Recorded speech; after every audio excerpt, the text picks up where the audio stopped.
Hello everyone and welcome to today's video. So today I want to talk about the very important Ohio congressional race that is underway in the 7th District involving Republican Representative Max Miller and Democrat Brian Poindexter. I waited to do this video until we have the official news that Max Miller is not dropping out of the race. The deadline to do so has passed. So now the general election is set, Max Miller versus Democrat Brian Poindexter. And this is a very interesting race here. Now, as you can see, this district, the 7th District right here, takes place in like northeastern Ohio, right around Cuyahoga County where the city of Cleveland is. And we're going to be breaking this district down more into the actual parts of the district itself. But this is a very important race here.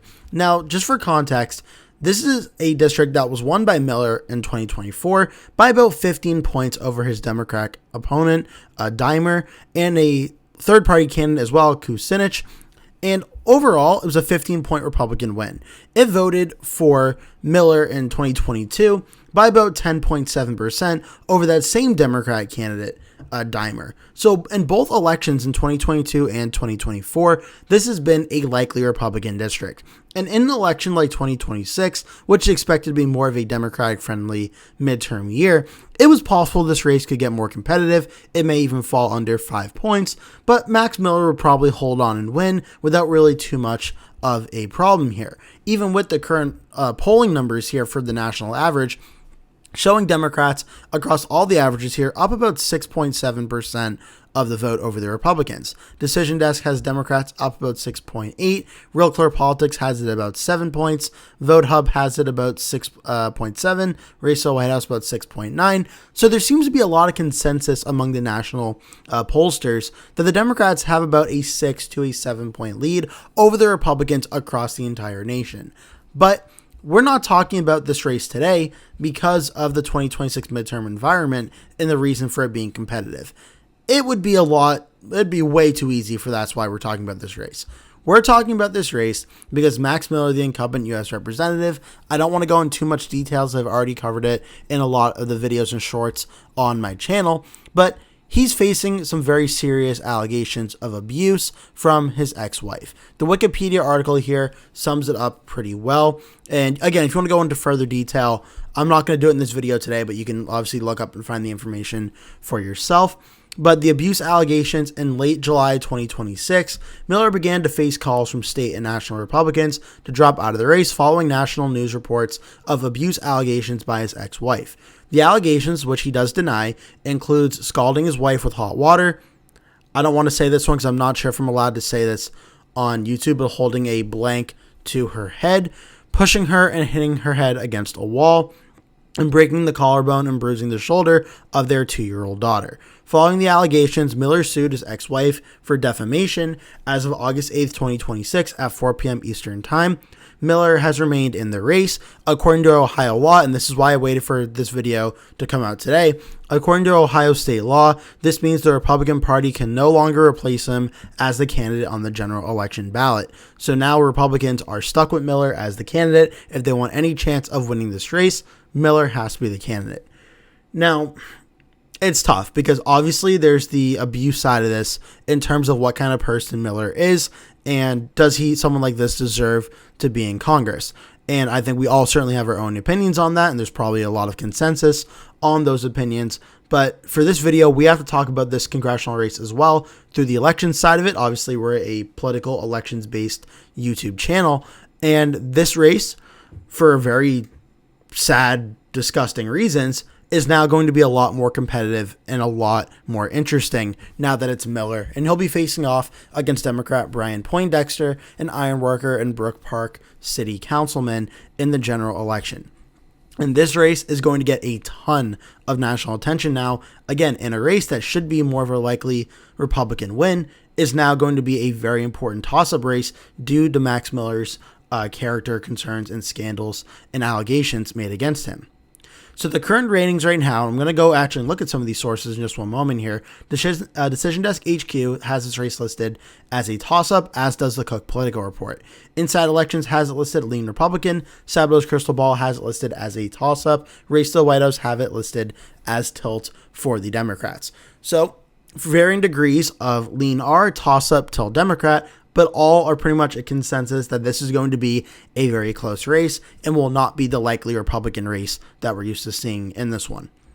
There's only been 3 polls conducted since the Miller abuse allegations were reported in the national news, and all 3 of them show Brian Poindexter, the Democrat, winning by varying amounts. From the coefficient Republican poll, which just came out between August 5th and 6th, Poindexter's at 47%, Miller's at 33%, 20% of the vote undecided. From Tavern Research, a Democratic pollster shows Poindexter at 54%, Miller at 46%, an 8-point lead in that poll. In the coefficient poll from back in July, it showed Poindexter at 44%, Miller at 39%, 16% of the vote undecided. So from the polling aspect, we don't have a ton to go off of, but from what we do have, Poindexter definitely is looking more and more likely to win this race. Now we can look more in depth on some of these websites you may be more familiar with. We're going to start first with PollsMax, then we're going to go to Vote Hub, Race to the White House, and Decision Desk HQ. We have a lot of them for this video. On the PollsMax website right now, Max Miller has a 71% chance of winning here. I do like this website and the fact that it breaks out the congressional district by county. Even if I don't always agree with the exact margins of victories that they have, they do a good job of laying out the counties themselves and what's in this district. So Ashland County, they have Miller projected to win it by about 50 points. Wayne County, they have Miller winning about 39.3. Medina County has Miller at 24.8. And then the part of Cuyahoga County, Poindexter wins about 31.5. Now their overall margin, that's 71% chance to win. The overall projected margin of victory out of their 10,000 daily simulations shows a projected margin of victory of Republican plus 2.7. Even with Miller winning is a much smaller amount than this race typically would happen here. They also do show the polling trend in this race where around July 29th, Miller was up 46 to 41 following the allegations coming out. Now Poindexter's at 47.1, Miller's at about 34.6. So clearly we've seen a very large movement in the direction of Brian Poindexter on PollsMax. But it does not only end there. We also have some differing opinions from Race to the White House and from Vote Hub and Decision Desk HQ as well. For the Ohio 7th, their race leading for this one is actually listed as lean for the Democrats. They don't even have it listed in tilt or a toss-up anymore. They now have it more on the sign of lean Democrat here. On the House Race to the White House map side of things, we can look at a few ways to look at. There's the race ratings for this one, where Ohio's 7th district is now lean Democrat. For the Democratic seats that they can flip, it's now in their blue, their prime targets. For the Democrats, there's about 35 of those House seats Democrats are targeting. Ohio 7th is now in there. Its projected lead, and we can scroll down to this part of the page here to show, Poindexter is projected to win about 79% of the time. Miller wins about 21% of the time. They do, I believe it's 50,000 simulations, I think it is. And their projected lead for Poindexter is about 6.4%. And just to give you an idea, I actually did a little bit more of a deep dive prior to this video on Race to the White House because I've gone back and forth sometimes on Race to the White House. Sometimes I use them, sometimes I don't. Sometimes I think they're a little bit in the advantage of the Democrats. Sometimes in some areas they're not. So I did a little bit more information on them. And they actually, I discovered, show the projected lead and the factors in which they do. And I actually thought it was a really interesting feature that I haven't really ever seen before and explains the fundamentals down here as well. So for the partisan lean of this district, it gives the Republican about 9.5%. For the last election margin, it gives the Republican about 7.6%. And then for the polling, it gives the Democrat about 9.4%. And it says here the fundamentals includes everything but polling listed in order of importance, partisan lean of the state, the last election, the candidate's experience winning elections, and fundraising. Polling includes both head-to-head polls and favorability-unfavorability ratings when we have both. Head-to-head polls matter are weighed far more.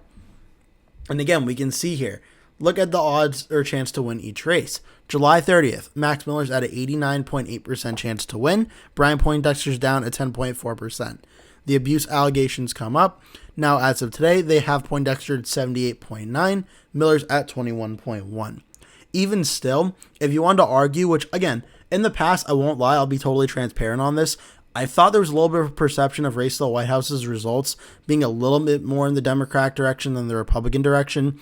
Specifically in like the Ohio Senate race, it always seems to be more bullish towards the Democrats. Though in the research, again, they were pretty much spot on in 2022. They were too far to the Democrat Kamala Harris direction in 2024. In 2026 thus far, obviously we'll have to wait and see. But having Miller at only 21% chance to win and Poindexter up at 79%, to be honest, I mean, I don't think it's that far off on this one. So there may be people that say, well, race to the White House is too skewed to the Democrats. And on some other races, I'm willing to hear the argument here. On a Democratic lead by 6.4% against Miller, given the situation of this race, I could definitely see this being happening in this race, just given Max Miller's problems and scandals in this race. I definitely don't think this is too far-fetched at all in bed. It also shows some of the fundraising numbers as well. Now, Vote Hub here. On this one, they have two features. They have the Legacy, which is only polls and fundamentals, and they have the Complete, which is a mix of polls, fundamentals, in the Kalshi prediction market odds and expert ratings here. And we can see here that for Poindexter versus Miller, probability of winning here on the Complete model, 70% chance for Poindexter, 30% for Miller. They have Poindexter at about 51.9% of the estimated vote. Miller's at 48.1% of the estimated vote in this one. So it's only a slight favorite on this probability here in the margin of victory for Poindexter to win over Miller, which I think is more in line with where it is right now. But again, we can definitely see how this develops over time. But that's where it is for Complete.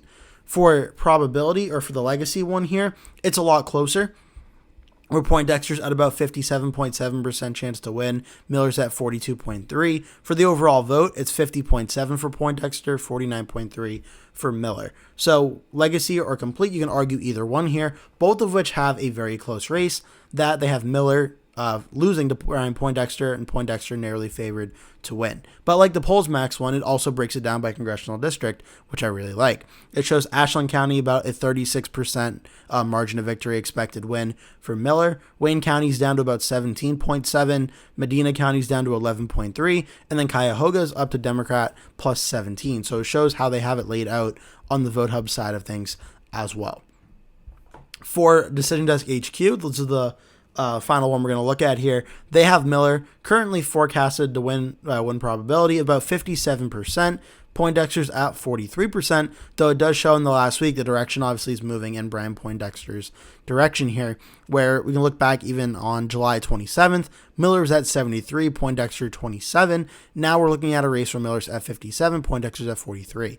By projected vote share, we can look similar here as well. The current projected margin for Max Miller is plus Republican plus 4, 52 to 48, with their generic ballot being factored in as well at about 6.7% for the Democrats across the country. So even though we have a little bit of a mixed opinion here, we have Decision Desk HQ and Polls Max showing that Max Miller is slightly ahead in this race. We have Vote Hub and Race to the White House showing that Brian Poindexter, the Democrat, is slightly ahead in this race. There is still a lot of common ground between these forecasters and these pollsters, though, which is this race has narrowed up considerably. Max Miller, obviously being the candidate, is the reason why. And this is going to be a very close race that goes down to the wire. And Max Miller being the Republican candidate is bad for a lot of reasons. But from just an election standpoint, this gives the Republicans, which already have a very narrow House majority, the consensus map on 270towin.com here from Decision Desk is 219 to 208. Across all of the maps they have on here, the 2026 consensus is 208 to 208, so an exact tie right now from 270 to win. The current composition of the House on this, I think it might be on the top part here. The current House is Republican at about 219, Democrats about 212, with a few vacancies in Texas 23, Florida 20, and I think there may be another one out there, over here in California. But there's a lot of things going on here, or whether there's vacancies or independent candidates and such. But it's a very narrow majority for the Republicans right now, and the Republicans really could not afford another competitive race they have to try and defend. But Ohio 7th District for Max Miller, adds another one of those competitive races Republicans have to defend, and they're going to have to throw a lot of money in to try and keep this race in Republican hands, even though it is, again, more of a likely Republican district. In 2024, just to show you how this district voted, Miller, again, 51% of the vote across the district. Matthew Dammer got about 36 points. and Dennis Kucinich got about 12.8. Holmes County voted for Miller, 81 to about 14. Wayne County, 67-25.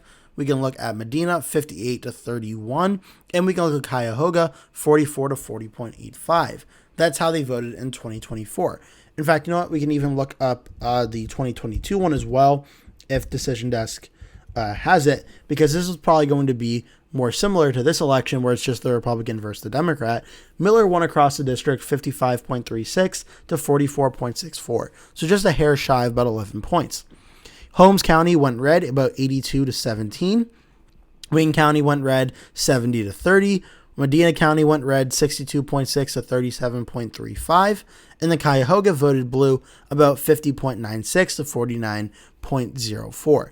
Now, I could be wrong, but I do believe since Ohio's congressional map did get slightly redrawn from 2024 to 2026, the district was still a Trump plus 11 district, but it would be a little bit more competitive this time around. But obviously, Miller being the candidate is what's going to make this race very close. So I really want to talk about this race because I think this is going to be, in terms of congressional races, there's obviously a ton of them. There's 435 congressional races across all of the United States. There's not going to be a YouTube video for all of them. There's not going to be a big media news cycle about all of them. But this one with Max Miller versus Brian Poindexter, there likely will be, due to the nature of Max Miller's scandals and how terrible they are. This is going to be a very talked about race and will be talked about every single day up until November, where it's going to be very interesting. It's going to be, does the national environment of being pro-Democrat combined with the scandals of Max Miller, is it enough to trump the very Republican nature of this congressional district, which again, from what I saw on Twitter, I think was a Trump plus 11 district in 2024. Is that enough to flip the seat? Could we see this district narrowly go for Max Miller on election night by a lean margin of in between 1% and 5%? Or could we see it fall under 1? Could we see Brian Poindexter win it by under 1 point? Could we see him win it in between 1 and 5 points? Is it possible that Max Miller's scandals just repulse voters so bad it ends up being a likely Democratic win? I would argue all of these are pretty realistic possibilities for how this race ends up going. Right now, again, the consensus on this race is interesting because it's lean Republican on the 2026 consensus map, but depending on where you look, Sabado Crystal Ball has it lean R, Cook Politico has it currently as likely R, Inside Elections lean R in here, Fox News has it likely R, Decision Desk has it listed as toss-up, Split Ticket has it listed lean Democrat. So there's not a ton of total consensus on this race here. I would honestly put it right now as lean Democrat. And I think a lot of the reasons being that I think Max Miller's scandals, as more voters learn about them, because there's going to be a ton of attention on this race. I don't see how voters aren't going to learn about this.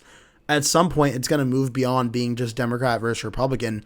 It's going to be, do you want someone with these scandals representing you? And I think there's going to be a lot of independent voters, and there may even be some Republican voters that say, look, let's just get rid of Max Miller now. Maybe in 2028 we'll elect another Republican congressman, but I think a lot of voters are going to say, I don't want to vote for Max Miller now, and he'll be out of office come November. And then obviously when Poindexter would get appointed or confirmed in January.